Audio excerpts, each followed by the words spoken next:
These are latest visuals coming in from the Udhampur district of Jammu and Kashmir, where the encounter with the terrorists is on.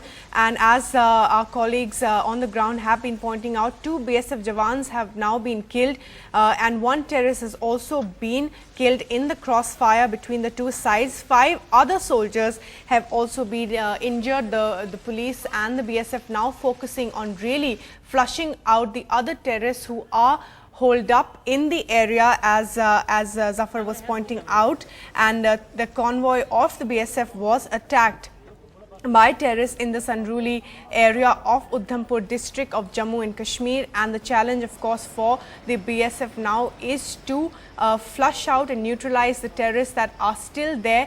Now, what we're also hearing is that the area has been completely cordoned off, and at the national highway where this happened, the traffic has been stopped. The attack took place on the highway in Sanruli, 10 kilometers from Udhampur in Jammu, and security forces are concerned because this stretch of the highway has seen very few such attacks in the past. In fact, Omar Abdullah, the former chief minister, also pointed out to that aberration, saying an attack on this stretch of the national highway after a very long time.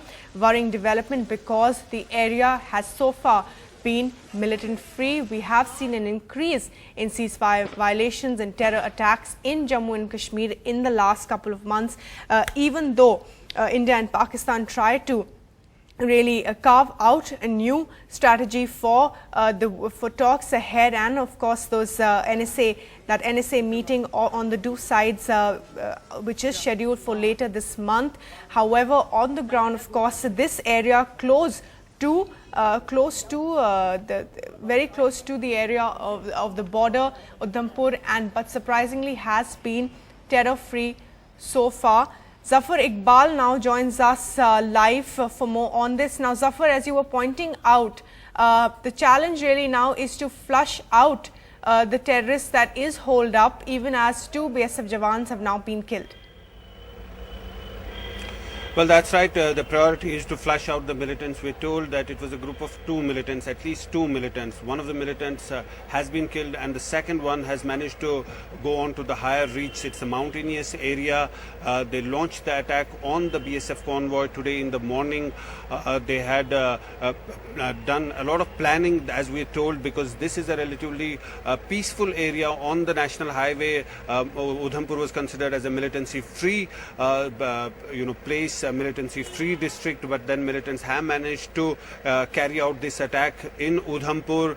Today morning they attacked this BSF convoy. 2 BSF Jawans have been killed, 10 others have been injured, 1 militant has been injured so far. The entire area has been cordoned off. More reinforcements have been brought in to find out the militants who are hiding in that area. We're told that there are some nalas and some hilly, some hills, adjoining hills, where militants could be possibly hiding.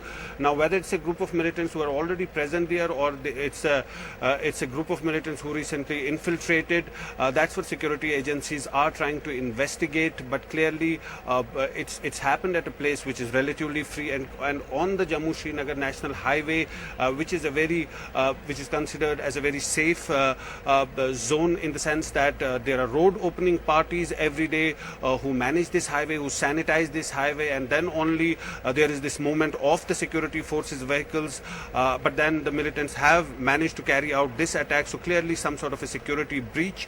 All those questions will be answered later on. At the moment, the focus of the security forces on the ground is to eliminate the remaining militants who we're told are hiding on the higher reach, as the encounter is still continuing. 2 BSF Jawans, as I was saying, have been killed. It's the same route taken by the Amarnath Yatris. The Amarnath Yatra convoy had passed by when this attack took place. There are a few vehicles, Amarnath Yatris, which have been halted at Samroli, but the Yatra has not been stopped because of this attack.